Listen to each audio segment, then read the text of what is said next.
The chief task in life is simply this: to identify and separate matters which are externals not under my control and which have to do with the choices I actually control. Epictetus. You've been loyal. You gave people access, your time, your thoughts, your trust. And what did they return? Silence, distance, or worse, betrayal dressed as friendship.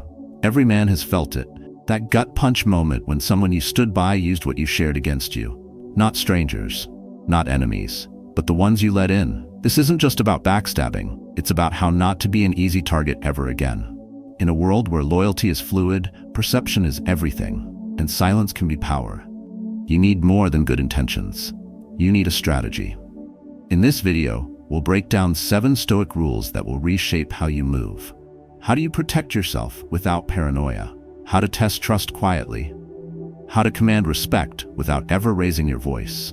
These aren't tricks, they're tools for real men who've had enough. And you're not alone. Every strong man has walked this road, trusted too soon, forgiven too easily, stayed too long. But today, that cycle ends. What comes next is clarity, strength, calm power that doesn't explain itself. So if you're ready to stop being underestimated and start living untouchable, stay with me. These aren't just rules, they're armor, forged in fire, backed by philosophy, ready for real life. Let's begin. 1. Give trust slowly, take it back swiftly. He wasn't the kind of man you'd expect to fall for it twice. Quiet, focused, kept to himself. But still, he made the mistake. Trusted too soon, gave too much, and when the betrayal came, it didn't roar, it whispered. A leaked conversation here, a shifted tone there. By the time he realized, the damage had already walked through the front door he left open. You see, betrayal doesn't always come with blood and drama. Sometimes it arrives wearing a smile, speaking softly, and shaking your hand. And often, it's not your enemy, it's the one who used to sit beside you. The one who learned where you're soft, the one who knows where to strike. That's why the first rule is simple, but it isn't easy. Give trust slowly, take it back swiftly, not out of paranoia, but out of discipline. Because trust is not a gift, it's a contract. And every contract must be earned, tested, and renegotiated with time. Men who get hurt the most are not always weak. They're often the ones who believe loyalty is permanent, that once earned, it stays solid. But reality doesn't work like that. People change, circumstances change, and when pressure shifts or profit appears, even those who once swore loyalty may quietly realign. Seneca once warned, "A man is not worth your friendship if he can be turned by chance or gain." That wasn't cynicism. That was clarity, Stoic clarity. Because the Stoic doesn't resent betrayal, he prepares for it. He watches, he tests, and he keeps his emotional capital locked behind proof. So how do you test trust in a world of masks? You never confront. You never accuse. You simply watch what happens when something small leaks into the room. Share a detail, minor, trackable, not dangerous, but enough to follow. If it comes back to you through another voice, another shape, then you have your answer. No drama. No need for confrontation, just adjustment. That's the quiet test every man should carry in his pocket. And it doesn't stop with words. Observe how someone speaks of others when those others aren't around. How do they react when you have nothing to offer? If loyalty only appears when you're useful, it isn't loyalty. It's self-interest in disguise. Real trust isn't earned in comfort. It's revealed under pressure. Who defends you when you're not there? Who keeps your name clean when no one's watching? These aren't soft questions. They're survival questions. And when the answers come, don't ignore them for the sake of harmony. Because the cost of misplaced trust is rarely just emotional. It's reputational, professional, sometimes irreversible. When betrayal shows itself, don't demand apologies. Don't explain your pain. Don't chase clarity from someone who has already shown you their priorities. Just remove access, quietly, permanently, and never reopen what was already compromised. Some will call that cold. Stoicism calls it wise, because wisdom is refusing to build your foundation on shifting sand. It's choosing peace over popularity, discernment over desire. It's understanding that you are the gatekeeper of your life, and every person who walks through must earn their stay, again and again. There is no honor in being endlessly forgiving to the undeserving. There is only erosion of time, of energy, of dignity. And a man who wants to move through this world without being broken must learn how to watch quietly, act precisely, and walk away completely. Let them call it overreacting. Let them call it ruthless. But when the dust settles, you'll still have your integrity intact, and they'll be left outside the gates they never deserved to enter again. Number 2, guard your image. Guard your power. It doesn't take long to lose control of a room. Sometimes it only takes one moment of oversharing, one poorly timed confession, one unguarded conversation with someone you thought was safe, and suddenly what you said in vulnerability becomes a weapon someone else sharpens in your absence. You've probably lived it. You spoke from the heart, maybe during a rough week, a hard decision, or a private doubt. And the next thing you knew, people started looking at you differently. Quieter in meetings, slower to consult you, colder in conversations. Not because you changed, but because your image cracked. You gave them a map, and some of them read it too well. Men forget this. In the real world, people don't respond to your intentions. They respond to your presence. And your presence is shaped not by truth, but by perception. It's not fair, but it's real. The Stoics understood this centuries ago. Epictetus said, "Keep your philosophy inside. Let your actions speak." That's not repression. That's strategy. Because when you show the world your fears, your doubts, your emotional bruises, you're not being brave. You're being exposed. And exposure attracts opportunists.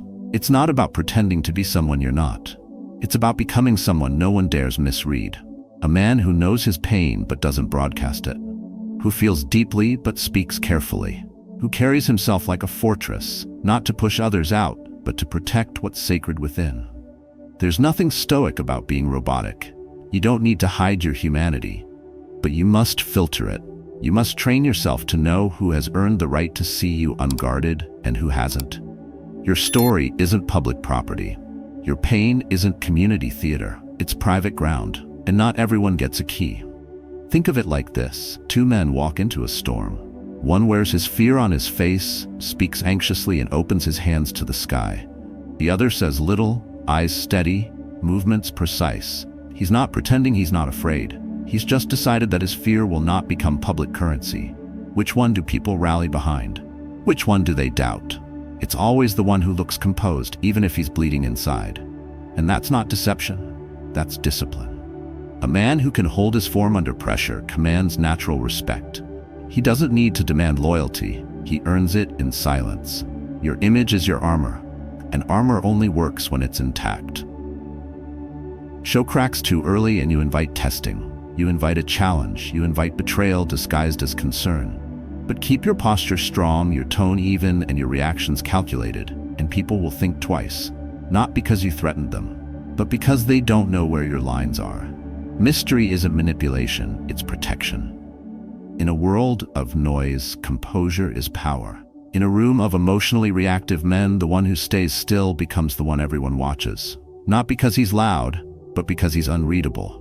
And the unreadable man is the hardest man to betray. You don't owe anyone full access to your internal world. You owe yourself control over how much of it you expose. That's not selfish. That's survival. And the sooner you stop treating openness as a virtue, the sooner you'll see who actually respects you and who just wanted ammunition. So next time you're tempted to vent, to share, to bleed in front of those who haven't earned your trust, pause, breathe.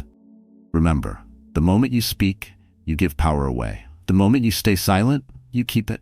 A man's image isn't just how he looks, it's how he holds his space. It's what he allows and what he withholds. And in a world that's watching, waiting, and often willing to use what you give, it's not cruel to stay guarded, it's wise. Because in the end, it's not the loud man who avoids betrayal. It's the one no one dares to underestimate. 3. Cut deep, cut once, then walk away. If an injury has to be done to a man, it should be so severe that his vengeance need not be feared. That's not cruelty, that's protection. That's how a man survives betrayal and walks forward untouched. You don't get stabbed in the back by strangers. The blade always comes from someone who is close enough to hug you first. And when that cut lands, there's a split second where your heart asks for an explanation. But your instinct already knows the truth. They knew what they were doing. And they did it anyway. Most men fail not because they were betrayed, but because they handled betrayal with hesitation. They gave second chances, left the door cracked open, waited for apologies that never came, and in doing so they let the wound deepen. not heal. But a Stoic doesn't wait for closure. He gives himself the dignity of a clean exit. When someone shows you they are willing to destroy what you trusted them with, your reputation, your time, your peace, you don't ask why. You don't seek justice in conversation. You deliver it in silence. No second confrontation, no warning, no public fireworks. Just one irreversible decision. In the world of men who carry quiet strength, there's a phrase that matters more than forgiveness. He doesn't come back. That's the reputation you want. The one who, when wronged, doesn't plead, doesn't chase, just disappears. And in that disappearance, he leaves behind a silence so absolute it echoes. Imagine a steel trap. It doesn't hiss, it doesn't warn, it waits, and when it closes, it doesn't open again. That's how your boundary must operate. And yes, it'll confuse people, especially those who were used to your softness. They'll wonder why you didn't fight for them. Why didn't you explain? But the answer is simple. A man doesn't negotiate with betrayal. He outgrows it. In the workplace, this looks like documenting disloyalty quietly, building your options behind the curtain, and when the moment is right, pulling the cord and stepping out while their mask is still slipping. You don't burn bridges. You let them collapse under the weight of their own actions. In your personal life, this means no long texts, no dramatic exits, no let's talk. Just silence, just absence, just a complete revocation of access.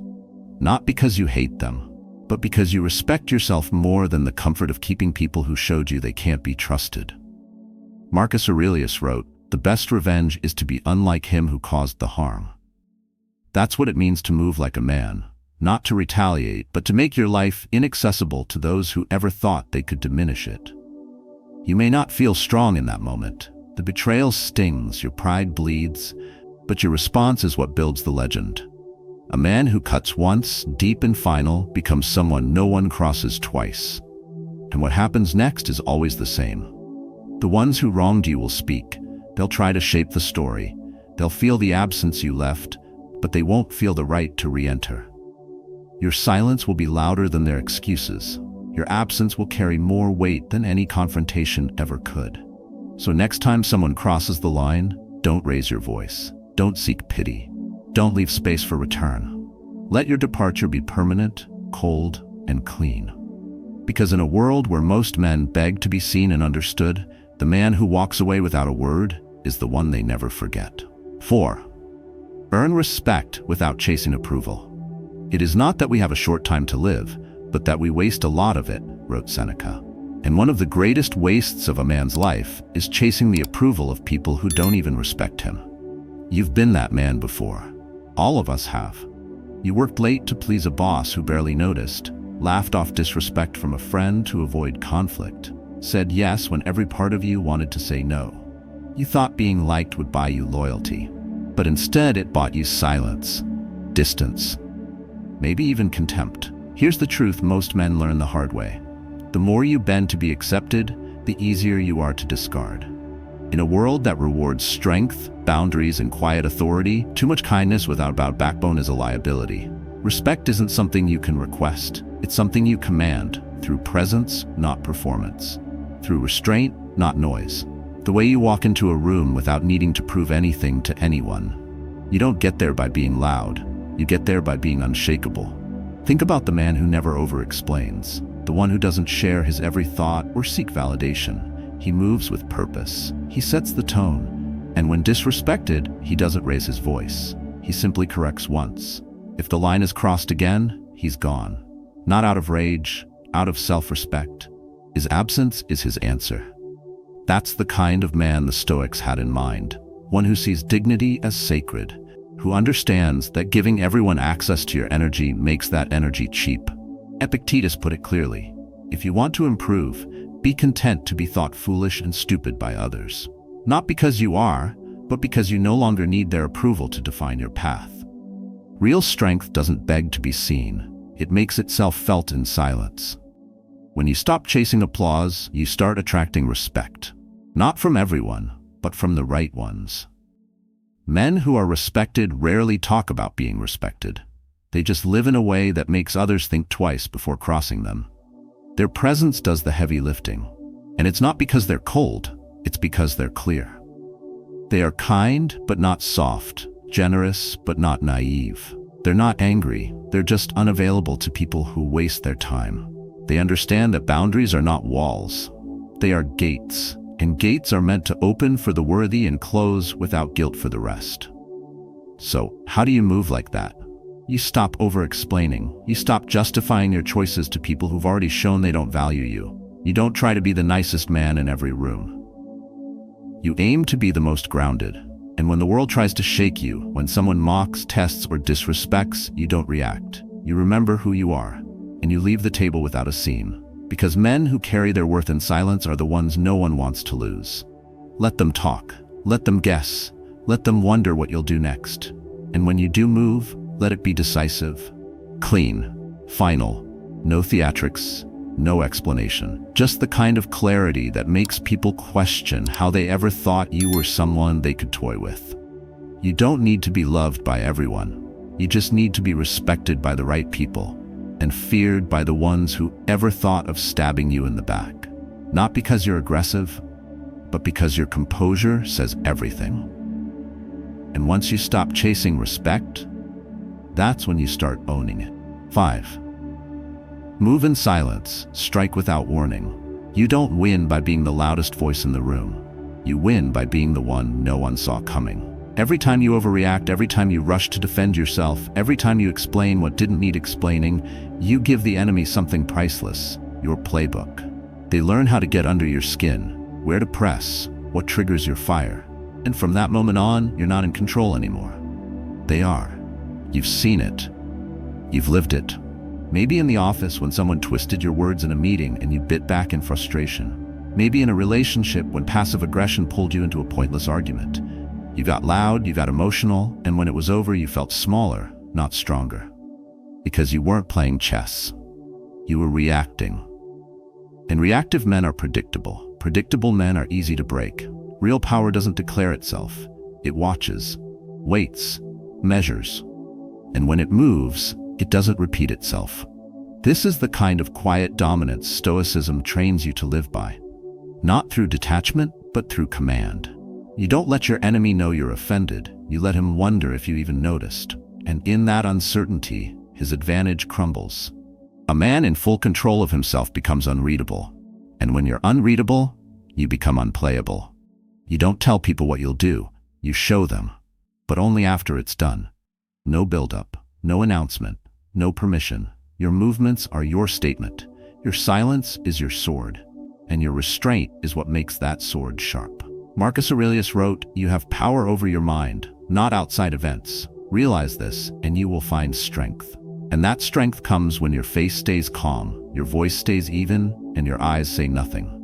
The storm might be inside you, but outside, you are stone. Imagine this. You're provoked in a meeting. The guy who thinks he's clever takes a shot. Everyone watches, waiting for you to break character. You don't. You blink once, you nod, you shift your gaze, and you say nothing. No anger, no defense, just a mirror. And in that mirror, he sees his own insecurity staring back. You didn't win with words, you won with presence. You made his ego fight itself. And that's the kind of defeat a man never forgets. In the battlefield of influence, silence is not weakness, it's dominance. It forces people to fill in the blanks. They imagine what you're thinking. They wonder what you'll do. And most importantly, they fear the answer. Because the mind always exaggerates what it doesn't understand. So train yourself like a soldier of calm. When you want to fire back, wait. When your hands shake with insult, breathe. When your pride screams for a reaction, listen. But don't obey. Because the moment you break your stillness, you break your edge. But if you stay composed, they start second-guessing everything they thought they knew about you. This is how powerful men move. Quietly, intentionally, without needing attention, but never without command. The world may try to provoke you, distract you, pull you off center, but if you remain anchored, no one gets to move you. And that's the kind of strength betrayal fears most. Not revenge, not noise, but silence so controlled it becomes a weapon. Not because it wounds, but because it reminds others. This man doesn't flinch. He doesn't fold. And when he finally acts, it's already too late to stop him. 6. Master yourself before you move the world. Most men want control over their careers, their relationships, and their reputation. Few realize that none of it matters until you gain control over yourself. You can't lead if you're constantly triggered. You can't protect what you've built if your emotions are open doors anyone can walk through. You can't be unbreakable if you've never faced your own chaos in silence. You've been in that moment. A friend says something off, a colleague undercuts you, a partner throws a low blow, and your chest tightens. Your instinct is to fire back, to defend your name. But when you act from emotion, you're already at a disadvantage, because emotion makes you readable. And the readable man is the vulnerable one. The Stoics didn't teach coldness, they taught clarity. And clarity begins where impulsive reaction ends. As Epictetus said, no man is free who is not master of himself. The man who can pause before responding, who can hold his tongue even when it burns, is the man everyone watches closely, and no one can manipulate. It's not about bottling up. It's about directing your fire instead of leaking it. It's about walking through conflict like a lion through smoke, silent, present, and unfazed. Not because nothing affects you, but because you choose what's worth your response. And most things aren't. This kind of power can't be taught by books. It's trained through discomfort. Every time you resist the urge to explain, defend, or please, you forge something sharper inside. And with each repetition, you move from reaction to intention, from being someone others control to someone no one can read, much less predict. Imagine this. You're in a heated negotiation. Someone throws in a provocation, trying to rattle your balance. You don't flinch. You let the silence hang. You nod slowly, you wait, and suddenly, they're the ones fidgeting, oversharing, compensating, not because you attacked, but because you didn't give them anything to feed off. That's psychological high ground. That's leadership without noise. Marcus Aurelius warned that the soul becomes dyed with the color of its thoughts. If you spend your life letting every insult, every betrayal, every irritation paint you, you'll become a reflection of everything weak around you. But if you filter, if you observe, if you step back and choose your color, you become something solid, something that doesn't shift with the wind. There's a kind of strength that doesn't yell, that doesn't swing first, that doesn't rise to every challenge thrown its way. It just is. Like a mountain in a storm, it doesn't panic when the sky breaks. It waits. And when the storm clears, it's still standing, unchanged. You've seen men who move this way. Quiet men. Men who don't explain their decisions. Men who speak only when needed. Men who are calm even when chaos circles them. People may not understand them, but they don't cross them. Because there's something about stillness that unsettles those who rely on reaction. This is how you stop being easy to betray. Because the man who masters his inner world walks into every room with unspoken authority. He doesn't need to prove who he is already that. His energy is not scattered. His presence doesn't invite nonsense, and his discipline, emotional, mental, verbal, is what makes him untouchable. You want peace? Begin by not handing your power to every small disturbance. You want to stop being backstabbed? Stop wearing your emotions like open wounds. Patch them up. Guard them. Show strength without showing everything. And let your self-control be the quiet armor no one ever sees until it's too late to break through. 7. Reflect calm, not chaos. The best revenge is to be unlike him who did the injury. Marcus Aurelius. That's not a slogan. That's strategy. When someone tries to drag you into their storm, the worst thing you can do is throw your peace into the fire. Because once you match their chaos, you lose your edge. And worse, you lose your mirror. A man who reflects calmly becomes a force. Not because he's passive, but because he refuses to give his enemies the satisfaction of a reaction. When someone provokes you and you don't react, they don't see indifference, they see themselves. And most people cannot stand that, because now their cruelty, their insecurity, their petty games all echo back at them with no place to hide. It's not your job to teach people how to treat you through arguments. It's your job to be unshakable enough that they adjust themselves without you lifting a finger. Let me put it this way. If a wolf howls and you howl back, it becomes noise. But if a lion stares back in silence, the forest goes quiet. That's the level you're aiming for. Still, present, unreadable, dangerous in the best way. Because your silence doesn't signal weakness, it signals mastery. You're not suppressing emotion, you're wielding it like a blade kept sheathed until the moment matters. You've probably had someone throw bait your way. Sarcasm, insults, guilt trips dressed as kindness. And in the past, maybe you bit. You got pulled in, you defended yourself, tried to clarify, tried to fix their warped perception, and all it did was drain your energy and hand them power. But what if next time you didn't bite? What if instead you gave them nothing? Just a steady gaze, a small nod, maybe even a smile that says, "You don't get to disturb this peace." That moment, your restraint will shake them far more than 1,000 words ever could. The Stoics knew this. Seneca wrote, "It is not that we have a short time to live, but that we waste much of it. And one of the ways we waste it most, getting pulled into drama that doesn't deserve a second of our breath. When you engage, you feed the fire. When you stay still, you starve it. And in that stillness, you keep your clarity, your dignity, your power." This isn't about becoming cold or distant. It's about becoming so grounded in your own values that nothing outside of you can shake what's inside. It's about recognizing that your mind is your kingdom, and not every clown gets an audience. You don't need to prove yourself to the unworthy. You don't need to respond to every jab. Your silence is your fortress, and only those who bring peace get to enter. In the end, it's not the loud men who are respected, it's the composed ones.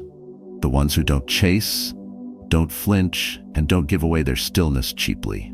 These are the men others think twice about crossing. Because when you become that mirror, when you reflect rather than react, the people around you start checking their own behavior instead of testing yours. So ask yourself, next time someone tries to provoke you, will you play the game, or will you step back and let the silence do the talking? Because sometimes the most powerful thing you can say is nothing at all. When you walk through a world filled with ambition, betrayal, and silent agendas, strength isn't found in aggression. It's found in mastery, not of others, but of yourself.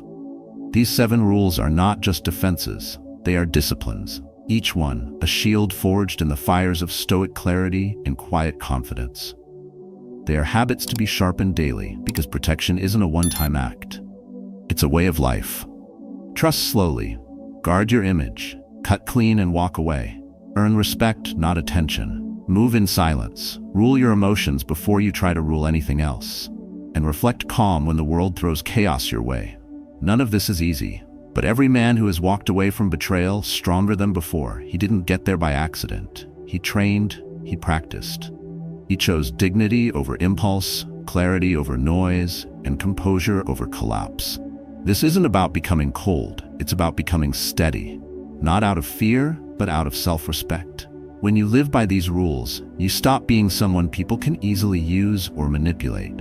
You start becoming someone they measure their words around, someone they hesitate to cross, someone they respect in silence. So begin today. Don't wait for the next betrayal to harden you. Let wisdom prepare you now. And as you do, share your own story in the comments below. What moment made you realize the value of emotional self-defense? What changed when you stopped reacting and started observing? Your words might be the mirror someone else needs. Remember, quiet strength is not a performance. It's a decision you make every morning. So make it, and keep making it until it becomes who you are.